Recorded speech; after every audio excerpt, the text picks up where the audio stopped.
इस समय मैं भारत पाक सीमा के पास घराना वेटलैंड में हूं और यहां पर आज जिस तरह से जो एक इवेंट रखा गया है वो ख़ास तौर पे कई सारे युवाओं के लिए जो कि व्लॉगर्स भी हैं, सोशल मीडिया पे काफ़ी एक्टिव रहते हैं और आगे लोगों तक जो है वीडियोस के माध्यम से चीज़ों के बारे में बताते हैं। और ये डेस्टिनेशन ऐसी है जहां पर विदेशों से जो बर्ड्स हैं वो आते हैं। अभी भी अगर आप देखेंगे यहाँ पर कई सारे आपको पक्षी दिखेंगे यहाँ पर, और इस समय जो है इनकी जो हमेशा जो गिनती है वो बढ़ती है, क्योंकि दिसंबर जनवरी और फरवरी में यहाँ तक रहते हैं। उसके बाद ये वापस जहाँ से आते हैं वहीं चले जाते हैं। अलग अलग किस्मों के कई सारे पक्षी यहाँ पे रहते हैं और इनको देखने के लिए जो है बहुत ज़्यादा टूरिज़्म भी जो है इस जगह पर आता है। और आज जिस तरह से यहाँ पर ये पूरा इवेंट हुआ है, फ़ोटोग्राफ़ी की जा रही है और कोशिश ये की जा रही है कि बॉर्डर टूरिज़्म को जो है वो बढ़ाया जाए। अगर यहाँ पर आप इस प्रीमिसेस को अभी फ़िलहाल देखेंगे, एक नज़र देखेंगे, काफ़ी चहल पहल दिखेगी आपको। छोटे छोटे बच्चे दिखेंगे, स्कूली स्टूडेंट्स दिखेंगे, उसके अलावा कई सारे जो जम्मू से आए हुए जो लोग हैं वो दिखेंगे और कुछ अलग एक्सपीरियंस लेने के लिए वो यहाँ पर आए हैं। ख़ास तौर पे जो लोग वाइल्ड लाइफ से जुड़े हुए हैं उनका यहाँ पर काफ़ी जो आने का आकर्षण बना रहता है इस समय, जबकि जो पक्षी हैं वो यहाँ पर आए होते हैं। डिपार्टमेंट का ये कहना है कि जिस तरह से यहाँ पर डेवलपमेंट हो रही है, इस डेवलपमेंट के बीच में यहाँ पर पक्षियों का आना और बढ़ा है और अभी इनकी संख्या और ज़्यादा बढ़ेगी। दूर तक अगर आप देखेंगे, यहाँ से लेकर सारी दूर तक आपको ये पक्षी दिखेंगे और यहाँ पर पानी जो है वो रहता है और प्रजनन के लिए भी इनका एक समय रहता है। वो उसी दौरान ये पक्षी जो हैं फ्लाई करते हैं।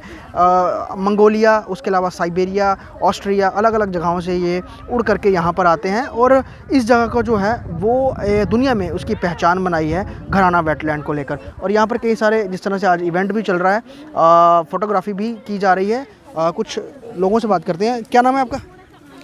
मेरा तुशांत गुप्ता। तुशांत, जब सुना कि यहाँ फ़ोटोग्राफ़ी का शौक़ है, पहले मैं पूछूँगा। हाँ जी। और यहाँ पर जब पता चला कि टूरिज़्म वाले लेके जा रहे हैं और एक अच्छा अपॉर्चुनिटी है कि फ़ोटोग्राफी स्किल्स अपने दिखाने, पहले कभी आप यहाँ पर आए? हाँ, मैं एज ए साइकिलिस्ट आया हूँ। साइकिलिस्ट भी हमने साइकिलिंग की थी हमने जम्मू टूरिज़्म के साथ पिछले दिसंबर और अक्टूबर में। हमारे 2 इवेंट्स हो चुके हैं यहाँ पे। पहले टूरिज़्म काफ़ी प्रमोट कर चुका है घराना वेटलैंड को और सुचेतगढ़ बॉर्डर को। और आज क्योंकि फ़ोटोग्राफी के माध्यम से अपनी कला भी दिखानी है और जगह को भी एक्सप्लोर करने का मौका मिला है, कैसा इनिशिएटिव समझते हैं इसको? बिल्कुल बढ़िया इनिशिएटिव है कि हम देख सकते हैं कि आरसूरा जम्मू से काफ़ी दूर है, तो काफ़ी लोगों को पता भी नहीं होगा कि यहाँ पे कोई ऐसी जगह भी है। कई लोगों को तो ये भी नहीं पता होगा कि जम्मू में बॉर्डर भी है। तो Jammu tourism as a promote कर रहा है। हमने देखा होगा रास्ते में काफ़ी होर्डिंग्स लगी होंगी, तो काफ़ी अच्छा है कि पर लोगों को पता चले कि हमारे जम्मू में भी इंटरनेशनल बर्ड्स आते हैं और एक्सप्लोर मिलता है। तो यही है। और इस तरह के इवेंट से और बड़े सारे लोगों से अलग अलग मिलने का मौका मिलता है, अच्छा जरिया होता है। बिल्कुल बिल्कुल। अब जैसे यहाँ पे हम देख सकते हैं काफ़ी प्रोफेशनल फोटोग्राफर्स आए हुए हैं, तो उनसे एक्सपीरियंस शेयर करने को मिलता है, उनका व्यू ऑफ पॉइंट देखने को मिलता है। बिल्कुल। और यहाँ से यकीनन इस तरह के इवेंट से जो है वो टूरिज़्म भी बूस्ट होता है। कई सारे लोग जो हैं वो शहर से भी आते हैं। छोटे छोटे बच्चे अगर आप देखेंगे इन बाइनोकुलर्स से जो है इस पूरे चीज़ों को जो है वो देख रहे हैं, समझने की कोशिश कर रहे हैं और इनके लिए बहुत ही आकर्षण का केंद्र भी है। और घराना वेटलैंड को जिस तरह से डेवलप भी किया जा रहा है, आने वाले समय में और कई सारी यहाँ पे फैसिलिटीज़ हैं वो मिलेंगी और यहाँ पर एक अलग ही तरह का माहौल दिखने को मिलेगा। सबसे बड़ी बात यह है कि पक्षियों के लिए तो कोई सरहदें नहीं होती हैं, लेकिन इंसानों के लिए हैं। हम एक हद तक बंधे हुए हैं, लेकिन यहाँ पर बिल्कुल भारत पाक सीमा पर आकर जब आप इन पंछियों को निहारते हैं तो बहुत कुछ सीखने को भी मिलता है, जीवन के बारे में भी, और उसके अलावा नेचर के बारे में, नेचर को समझने का भी मौका मिलता है। और भारत पाक सीमा है और तो देश के प्रति जो एक राष्ट्रीयता है वो भी काफ़ी ज़्यादा, उससे भी लोग प्रेरित होते हैं, बढ़ती है।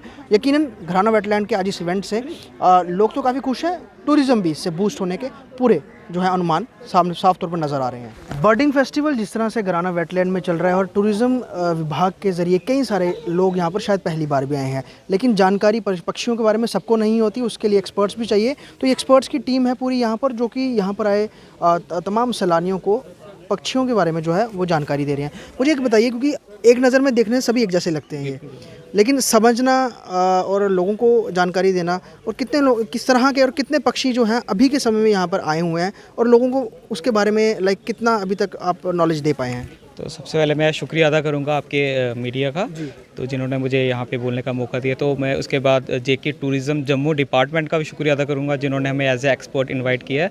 तो हम बात करते हैं यहाँ के वर्ड्स की। तो बेसिकली जो वर्ड्स का वॉच का टाइम होता है वो अर्ली मॉर्निंग होता है।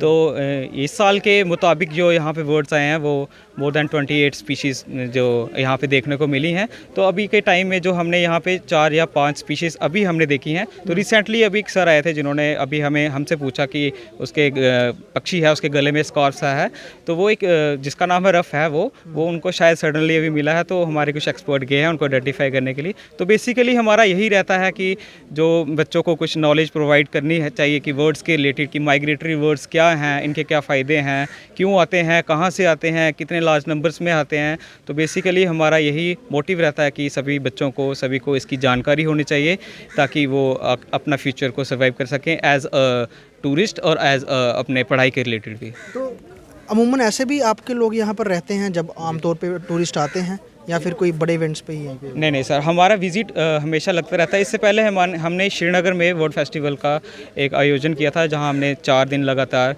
हमने वर्ड वॉचिंग की थी। तो उसमें हमारे कुछ जो एक्सपर्ट थे वो फॉरेन से भी आए थे, बहुत कुछ सीखने को मिला। तो हम वही अप्लाई कर रहे हैं यहाँ पे बाकी लोकल्स के ऊपर, बाकी स्टूडेंट्स के ऊपर। तो हमारी यही कोशिश रहेगी कि वो ज़्यादा से ज़्यादा यहाँ के अपने नॉलेज गेन कर पाएँ, क्योंकि Gharana wetlands is the most one of the important spot जो जम्मू में है, वो जहाँ पे मैक्सिमम नंबर्स ऑफ आप वर्ड्स देख सकते हैं। और अगर हम अभी के समय की बात करें, स्पीशीज़ बढ़ रहे हैं, क्योंकि कहा जा रहा है ना कि जिस तरह से कि जंगलों की कटाई हो रही है, बहुत ज़्यादा जो है इंफ्रास्ट्रक्चर डेवलप किया जा रहा है, तो पक्षी कम आते हैं। तो क्या ऐसा कुछ असर यहाँ पर दिखने को? जी बिल्कुल, देखने को मिलता है ड्यू टू ह्यूमन एक्टिविटीज़। जैसे कि आप देख रहे हैं कंस्ट्रक्शन वर्क्स चल रहे हैं, तो इससे क्या होता है, जो हमारा जो वर्ड्स का हैबिटेट होता है, जो रहने का घर, वो लॉस हो जाता है। अगर हम कहीं पे ज़्यादा डिस्टर्बेंस करेंगे तो वहाँ पे पक्षी सर्वाइव नहीं करेंगे। तो ये मेन रीज़न है यहाँ पे जो माइग्रेटरी वर्ड्स है वो डिक्रीज़ हो रहे हैं। कई साल में ज़्यादा भी आते हैं, जैसे अभी पीछे कोरोना की वजह से थोड़ा डिस्टर्बेंस कम था, उसमें हमारी जो बायोडाइवर्सिटी थी वो काफ़ी रिच हुई थी। उसमें उस साल बहुत सारे माइग्रेटरी बर्ड्स आए थे। तो मेरा यही लोगों से अपील है कि वो एक्सप्लॉयटेशन है जो अबाउट नेचर, अबाउट बायोडाइवर्सिटी, उसको कम करने की कोशिश करें, और जो हमारी वेटलैंड्स है, गराना वेटलैंड्स, उसको कंजर्व करने की कोशिश करें ताकि हमारे जम्मू में मैक्सिमम नंबर्स ऑफ जो बर्ड्स हैं वो आएँ और हम उसका आनंद ले सकें। धन्यवाद, थैंक यू।